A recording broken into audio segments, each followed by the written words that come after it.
The following program is a documentary that is based on the book by Gonçalo Amaral, the former PJ inspector who investigated the disappearance of Madeleine McCann in the Algarve.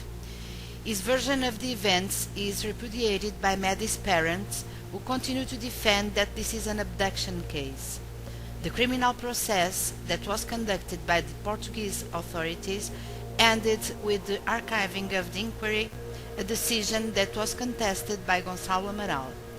More than pointing out culprits, a task that belongs to justice, the broadcast of this documentary is destined to contribute for light to be shed on a case that remains an unsolved mystery for almost 2 years, and that elements are given to help the public opinion to understand it.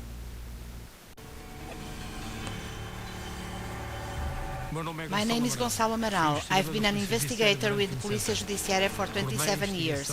I coordinated the investigation into the disappearance of Madeleine McCann on the 3rd of May 2007. During the following 50 minutes, I will prove that the child was not abducted and that she died in the holiday apartment in Praia da Luz. Discover the whole truth about what happened that day, a death that many people want to cover up.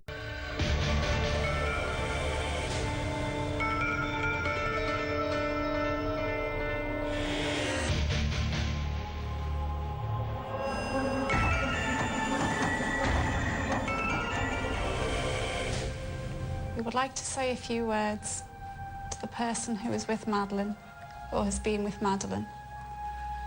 Madeleine is a beautiful, bright, funny and caring little girl.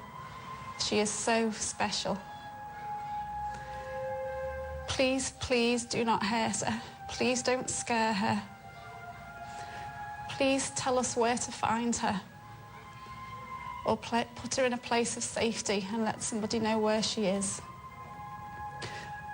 We beg you to let Madeleine come home. We need our Madeleine. Sean and Emily need Madeleine, and Madeleine needs us.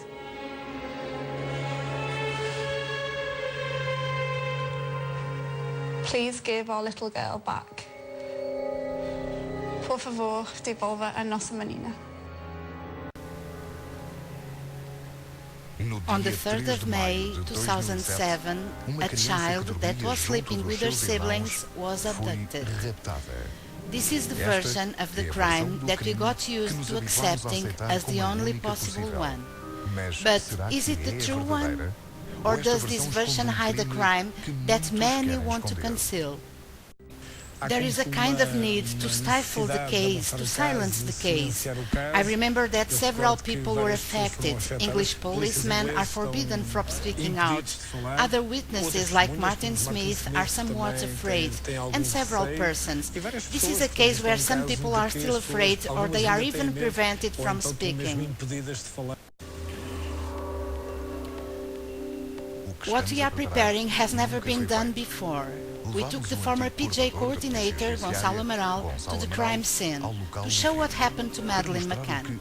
This reconstitution is going to allow us to understand who told the truth and who didn't. We are going to find out what happened on that night that Maddie disappeared forever.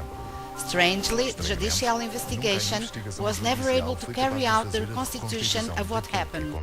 The reconstitution wasn't carried out because there were some who defended that would be equal to considering the family to be suspects, as well as the risk of flight. Since the beginning, the Polícia Judiciária was pressured not to investigate this case like any other case. There was media exposure, a political and diplomatic climate that made the investigation much more difficult. Madeleine McCann was only days away from her 4th birthday when she disappeared. The last time that she was seen in public was at 5:30 p.m. on the 3rd of May 2007. Her mother, Kate McCann, picked her up at the crash. The exit records shows the time. At the same time, the father, Gerald McCann, played the tennis only a few hundreds of meters away. The tennis court timesheet and his statement to the police confirm that Gerald only left at 7 p.m. On the same afternoon, the family's friends had tea at the Portuguese restaurant. The CCTV camera images prove that the man left the restaurant at 6:13 and the women left 15 minutes later. One of them, David Payne, met up with Gerald McCann at the tennis court.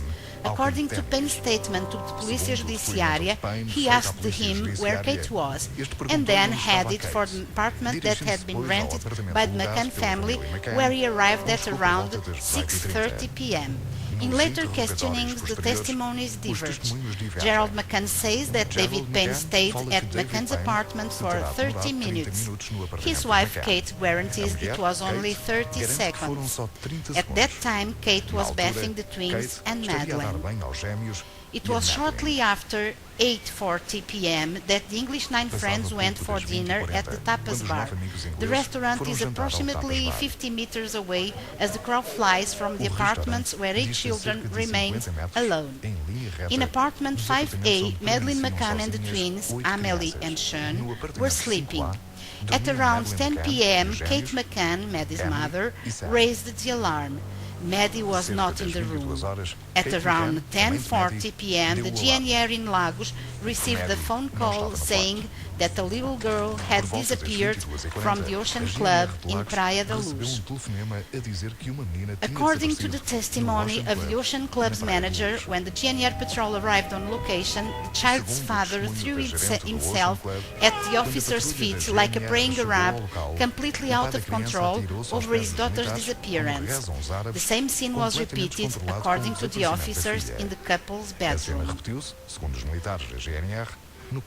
It was past midnight when the GNR warned the Polícia Judiciária. I was immediately informed and took the appropriate measures. Searches were carried out in the region. The Spanish authorities were warned and the borders were controlled. The largest search operation ever to be carried out in Portugal was organized. During several days, hundreds of officers from the GNR, firemen, volunteers and members of the Polícia Judiciária thoroughly searched over 200 square kilometers. A gigantic search operation. No search in Portugal had ever included such means and so many people. Everything is checked and checked again. The borders were watched, all sorts of vehicles are searched. The effort does not succeed. The child doesn't appear. Until we have evidence that in fact the worst may have happened to her, we continue to think that she may be alive. As you know, under the Portuguese juridical order, it is not only abduction that gives a ransom. If someone takes a person for a sexual act, that is also an abduction. It is on that basis that we are hopeful.